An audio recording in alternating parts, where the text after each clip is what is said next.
I want to talk about art for a minute. And interestingly, we've got a bunch of pretty pictures. This, for instance, is Tristan. He's one of the heroes of the game. There he is. Woo! Hi, Tristan. And this art is not bad. This is reasonably good art. It looks kind of pretty. I think, if I saw this in an art portfolio, I might think this is an artist I might want to hire. But it's not 100%. I looked at this piece of art and I compared it to some of the other art in the game. Let me real quick. Here's an elf with a chainsaw. Look how sharper this art is. So this art looks visually different. I'll put the two next to each other. So I was looking at these two pieces of art and I said that these two pieces of art are both in my game. Do they look like they are from the same game? Do they look like they're both part of the same product? And to be honest, the answer was no. And this is interesting because both of these pieces of art were touched by, I think, 2 different artists each. Those artists are capable of doing all kinds of different styles of art, and they're some of the same artists that worked on Callasia. But I looked at this face, I looked at this face, I looked at the sharpness of the details, I looked at and the big thing is the softness. If we look at Tristan over here on the left, and we look at the way things have been shaded, if you look at this horse's neck and the way that everything looks like it's kind of a gradient shading pattern, if you look at the details, they don't have a hard edge to them, they don't have a sharpness to them. The face looks a little bit cartoony, it doesn't look quite as realistic. I mean, it's kind of ridiculous to say that the chainsaw with an elf looks more realistic than the average dude on a horse. But honestly, if you look at the detailing and the way that the coloring has been done on the one on the right versus the one on the left, there's a lot more sort of sharper edges, a lot more real shadowing and shading being done on the right.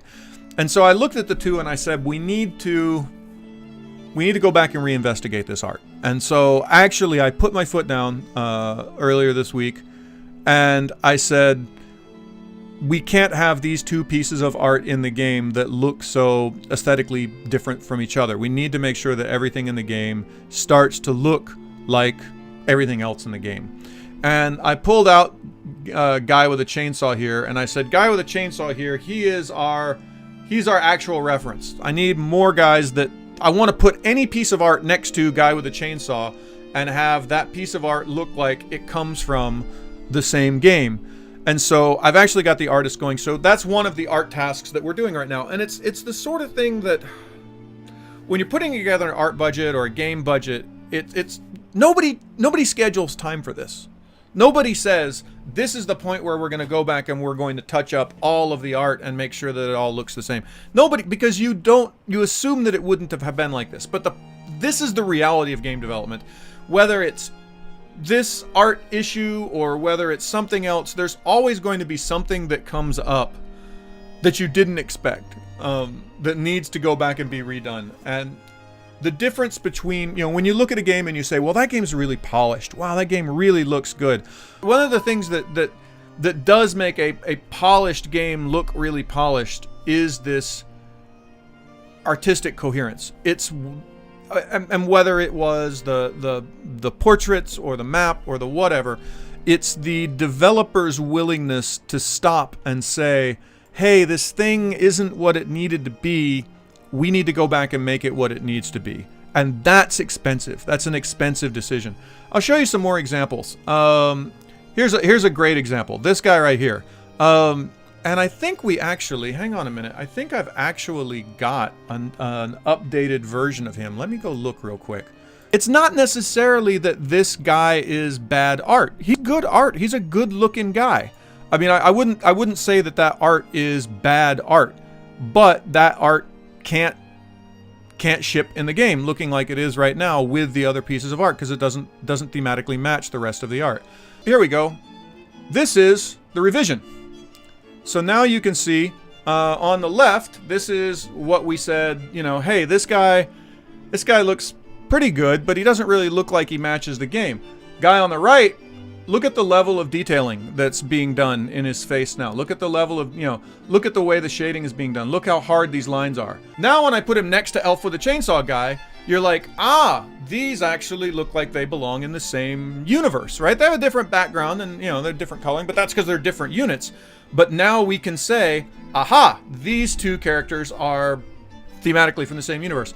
And you don't think, and I think this is, I don't want to sound I don't want to sound big-headed or anything, but this is kind of the difference between professional and amateur studios, is, to be honest, the funding to be able to do this, right? Because this is an expensive call.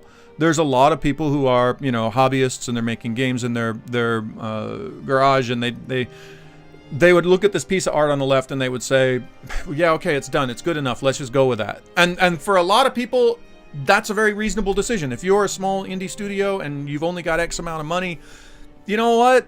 The guy on the left, he's not going to ruin your game. The gameplay is going to be more important. You could survive with that guy on the left. But that extra level of polish comes from saying, no, the guy on the left isn't good enough. We need to turn him into the guy to the right. So that's a thing that's happening in the studio. It's not a cheap thing that's happening. It's not a short thing that's happening, but it's a thing.